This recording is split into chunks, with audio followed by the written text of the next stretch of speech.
All right, folks, welcome to a negative 1 hour trade recap. I took a long, this trade I took it as well, but I got out at a break even.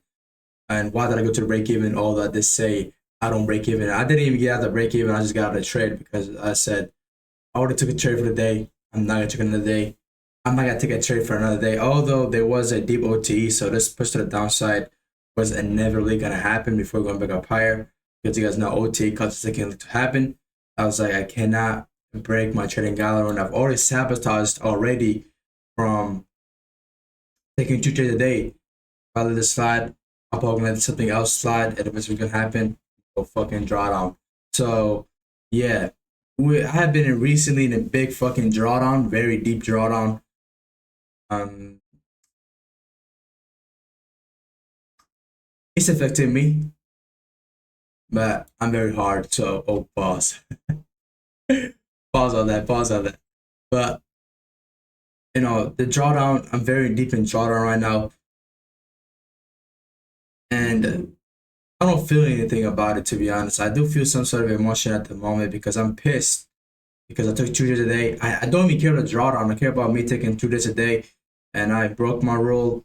And that's what pissed me off. Right? I was like, I'm wondering like, why the fuck am I drawdown? Because I'm savage to my fucking self, fucking breaking my trading guideline rules. I'm wondering why am I in drawdown? And that's the fucking reason.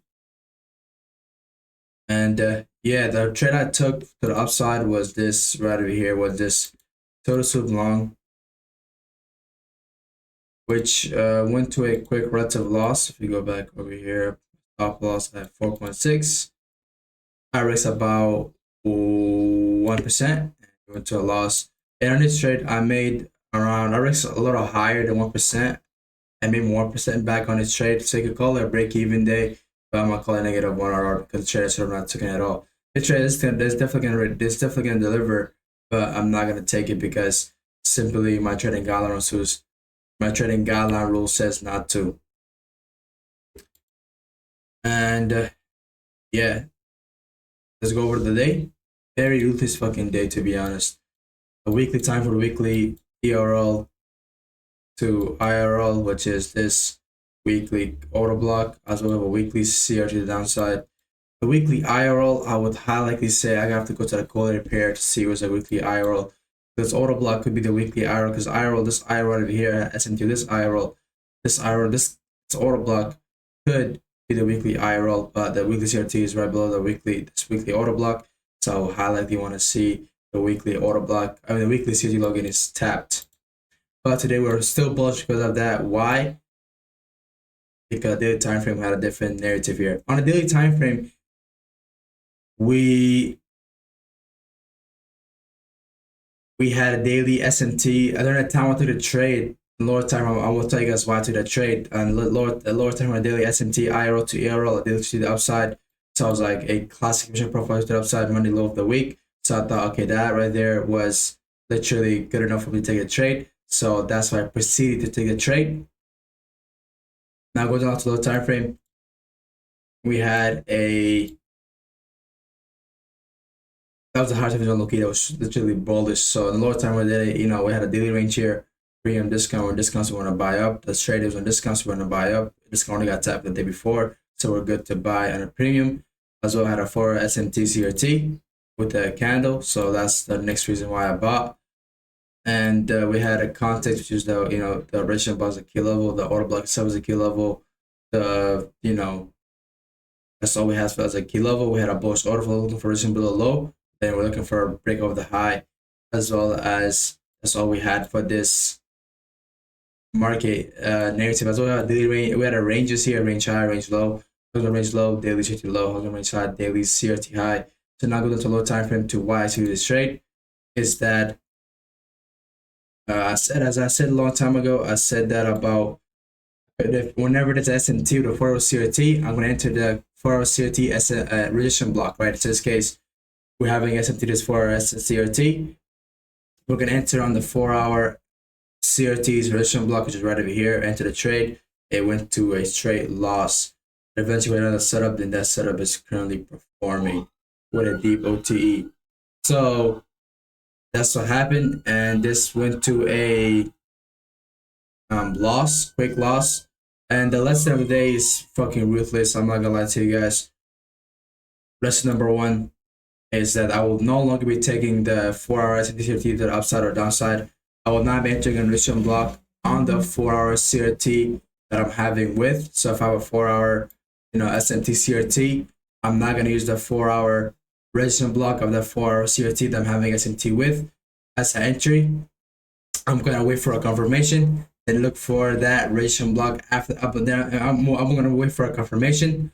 After confirmation, which is a model one, when we're having S&T, then we'll look for the resistance block entry. Otherwise, I would not enter the trade because that way, we wait for a confirmation, which is a good thing, as well as we do not, how do I say this? As well as if the market, if the S&P divergence doesn't hold, we don't lose no money, right?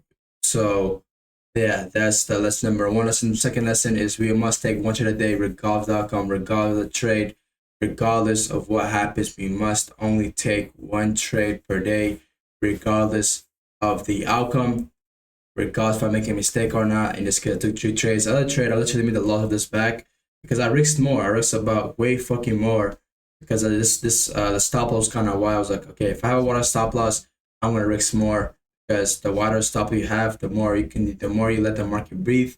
So having that wider stop loss makes having the risking more than the wider stop loss does make sense. So I risked more. I made the entry back. I mean, I literally got out the break even spot. So my break even was right like what?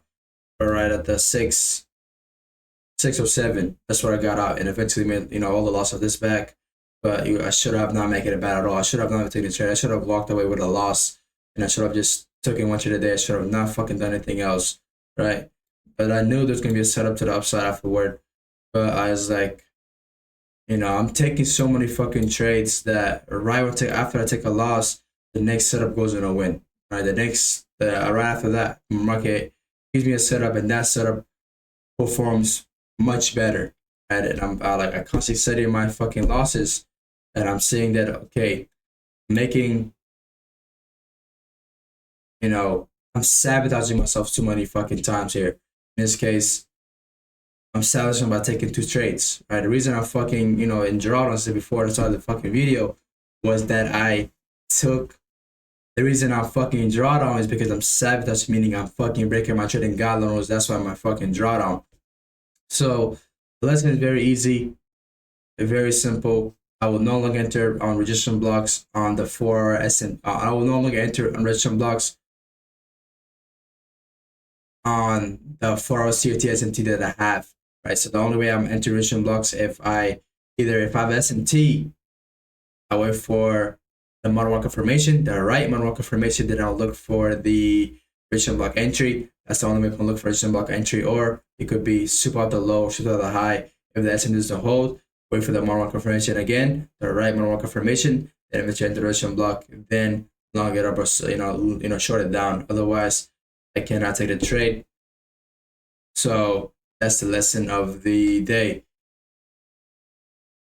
Second lesson is I cannot take more than one trade per day, regardless of the outcome. And the last lesson is I cannot risk more than I'm supposed to risk. In this case, I risk 1.5%. I cannot fucking risk 1.5%. My rule says 1%, 2%, 3%, and a 5% risk, right? I cannot risk 1.5% because my rule says when I add the additional stop loss, the additional stop loss does not increase the amount of pips the additional stop loss that I add just to cover spread. That stop loss is not gonna risk. That stop loss if it goes above the next range of how much I'm supposed to be risking. Because if I have a wider stop loss, I'm gonna risk more, right?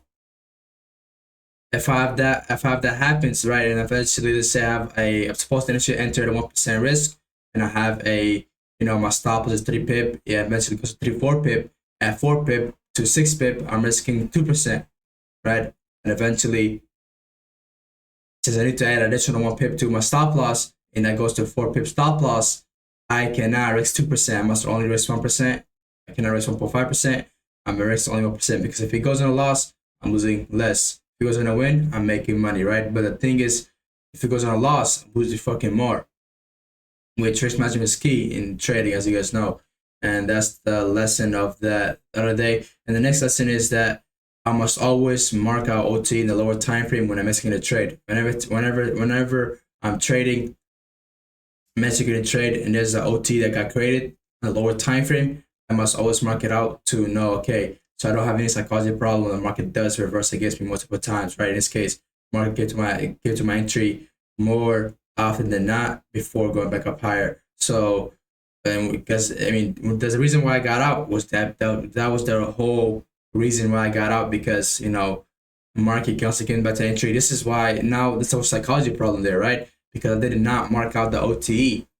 In my head, I was like, "There's a OT. This is an OTE," but when I didn't mark it out, that problem became a bigger problem, which was what led me to get out of the trade.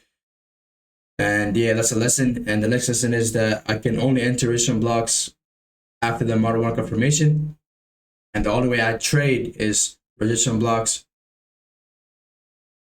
after the model one confirmations, the right model confirmation, as well as the higher time key level itself. If it's at a deep OTE at the 0.86 mark, otherwise I cannot take it. You see the market went down, the deep OTE went down all to 8.6. We go down to low time frame to see a little better. This was just a quick little total soup to the upside that you could have taken. And as you guys know, whenever there's a resistance block and it's the key level, and inside the resistance block, if there's a minor liquidity pool inside of it, and inside the resistance block, there usually will be a strong resistance point. You can see market has just gone to our position. If it goes to our take profit, I would have fucking made way more. I could have still got on drawdown, but I did not do that because I don't give a fuck about the profit. What I care about is me following my trading guideline rules. Nothing else. That's all I give a fuck about. But yeah, this is my trading guide. This is my trade recap. Negative 1 hour trade. Although I was a break-even day, made my loss back, but that loss should have never happened. I should have fucking not taken a second trade. I should have called that day off. Just live from the lesson. But yeah, this is a journal right over here. This is literally my YouTube is my journal, because I usually watch this back over and over to get my lesson. And a lot of trades were bearish today. It made sense to go bearish, but there's an SMT and there's a concentrated upside. I'm gonna look. Everybody has their own type of perspective. Like they all have their own brain, right? They all have their own vision. I have their own vision. Everybody has their own vision. So yeah, this is my trade recap. Thanks for watching. Make sure you guys like, comment, share. So from now on forward, I will no longer when I do have an SMT with a follow CRT, I will not enter on the 4 CRT's registration block. I will primarily wait for a confirmation, use the model 1 confirmation first, then enter the registration block. Otherwise, I will not be entering a trade, because what can happen is the SMT sometimes will not hold and market will go lower. And if we enter the trade like that, we'll have a loss for no reason, like today. But eventually, like that, we could preserve a loss. So yeah, thank you for watching. Because like, comment, share. Don't shut up below, and I'll see you guys later. Peace out.